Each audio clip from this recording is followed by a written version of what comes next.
ಒಂದರಲ್ಲಿ ಮನು ಅನ್ನೋ ವ್ಯಕ್ತಿ ನಾಟಿ ಕೋಳಿಗಳನ್ನು ಸಾಕುತ್ತಿದ್ದನು.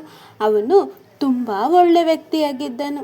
ಆ ಕೋಳಿ ಹಾಕಿದ ಮೊಟ್ಟೆಗಳನ್ನು ಮಾರಿ ಬಂದ ಹಣದಿಂದ ಜೀವನ ಸಾಗಿಸುತ್ತಿದ್ದ. ಅವನ ಬಳಿ ಸಾಕಷ್ಟು ಕೋಳಿಗಳಿದ್ದವು. ಅವನ ಹತ್ತಿರ ಒಂದು ಹುಂಜ ಕೂಡ ಇತ್ತು.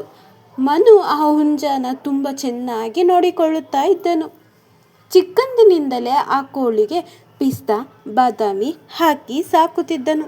ಆ ಹುಂಜ ದೊಡ್ಡದಾಗಿ ಬೆಳೆದು ಅಲ್ಲಿರೋ ಕೋಳಿಗಳಿಗೆ ಆ ಹುಂಜನೇ ಕಾವಲು ಆಗಿತ್ತು. ಮನು ಹೇಳಿದ್ದ ಎಲ್ಲ ಕೆಲಸವನ್ನು ಮಾಡುತ್ತಿತ್ತು. ಅದಕ್ಕೆ ಮನು ಆ ಕೋಳಿಗೆ ವೀರಬಲಿ ಎಂದು ಪೆಟ್ ನೇಮ್ ಕೂಡ ಇಟ್ಟಿದ್ದ. ಒಂದು ದಿನ ಮನು ಆ ಕೋಳಿಗಳು ಇಟ್ಟಿದ್ದ ಮೊಟ್ಟೆಗಳನ್ನು ಒಂದು ಗಾಡಿಯಲ್ಲಿ ಇಟ್ಟುಕೊಂಡು ಅದಕ್ಕೆ ದೊಡ್ಡ ಹುಂಜನ ಕಟ್ಟಿ ಮಾರಲು ತೆಗೆದುಕೊಂಡು ಹೋದನು. ಅಂಗಡಿ ಬಳಿ ಬಂದು, ಅಣ್ಣ 100 ಟ್ರೈ ಮೊಟ್ಟೆಗಳನ್ನು ಕೊಡ್ಲಾ? 100? ಸರಿ, ಒಳಗಿಡಿಸ್ತೀನಿ. ಏನಪ್ಪ, ಎತ್ತಿನ ಗಾಡಿಗೆ ಹುಂಜನ್ ಕಟ್ಟಿ ನಡೆಸ್ತಿದ್ಯಾ? ಆ ಹುಂಜ ಏನಾದರೂ ಮೇಲ್ ಹಾರಿದ್ರೆ ಏನು ಗತಿ? ನನ್ನ ಹುಂಜ ಮೇಲ್ ಹಾರೋದಿಲ್ಲ ಅಣ್ಣ, ನಾನು ಹೇಳಿದ್ದನ್ನೇ ಮಾಡುತ್ತೆ.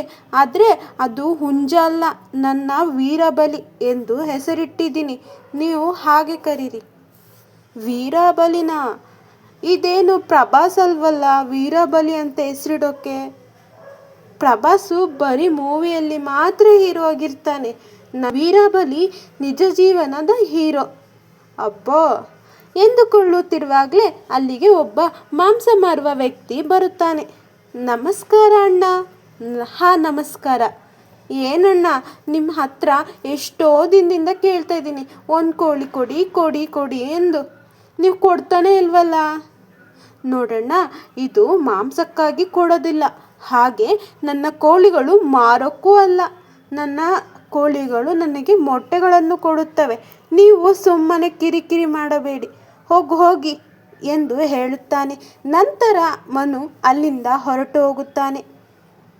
ಆ ಮಾಂಸ ಮಾರುವ ವ್ಯಕ್ತಿ ಕೂಡ ಅಲ್ಲಿಂದ ಹೊರಟು ಹೋಗುತ್ತಾನೆ.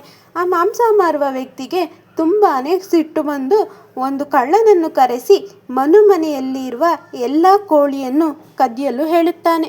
ಮನು ಮನೆಗೆ ಹೋಗಿ ಆ ಕೋಳಿಗೆ ಆಹಾರ ಹಾಕಿ ವೀರಬಲಿಗೆ ಹೀಗನ್ನುತ್ತಾನೆ, ನೋಡು ವೀರಬಲಿ, ನೀನು ಈ ಕೋಳಿಗಳಿಗೆ ಕಾವಲಾಗಿ ಇರು, ತುಂಬ ಜನ ಕಳ್ಳರಿದ್ದಾರೆ ಎಂದು ಹೇಳಿ ಅವನು ಹೋಗಿ ಮಲ್ಕೋತಾನೆ.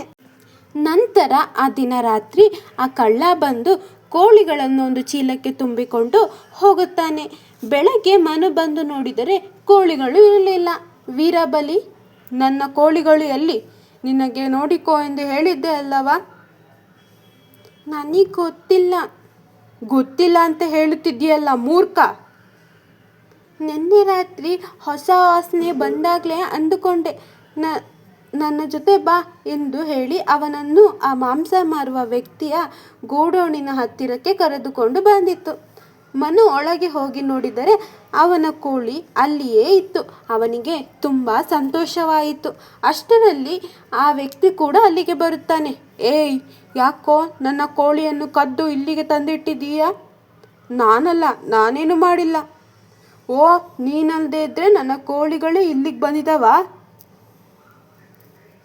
ಹೀಗೆಲ್ಲ ಹೇಳಿದ್ರೆ ನೀನು ಬಾಯಿ ಬಿಡೋದಿಲ್ಲ. ಇರು, ನಿನಗೆ ಪೊಲೀಸ್ನ ಕರಿತೀನಿ ಎಂದು ಹೇಳುತ್ತಾನೆ.